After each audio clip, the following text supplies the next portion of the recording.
अर्थव्यवस्थेच्या वेगवान वाटचालीमुळे देशात रोजगाराच्या मुबलक संधी, बेरोजगारीचं प्रमाण भविष्यात 3% खाली जाईल. मनसुख मांडवीय यांनी लोकसभेत व्यक्त केला विश्वास. सरकारच्या अर्थसंकल्पात केवळ मुठभर व्यक्तींच्या कल्याणाचा विचार, सर्वसामान्यांवर अन्याय झाल्याचा विरोधी पक्षनेते राहुल गांधी यांचा आरोप. दिल्लीमधील विद्यार्थ्यांच्या मृत्यूचे संसदेच्या दोन्ही सभागृहात पडसाद. शिकवणी वर्ग शिक्षणाचे नाही तर केवळ व्यवसायाची केंद्र बनल्याचं सांगत सभापतींकडून दुःख व्यक्त. दिल्लीमध्ये 3 विद्यार्थ्यांच्या मृत्यू प्रकरणी आणखी 5 जणांना अटक. राष्ट्रीय महिला आयोगाकडून घटनेची गंभीर दखल.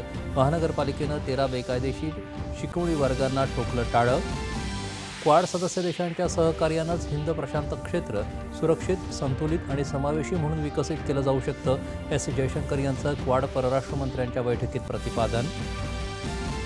प्रलंबित खटले निकाली काढण्यासाठी तसंच जिथे शक्य तिथे परस्पर सामंजस्यातून विवाद सोडवण्याच्या दृष्टीनं सर्वोच्च न्यायालयाकडून आजपासून विशेष लोक अदालतीचं आयोजन.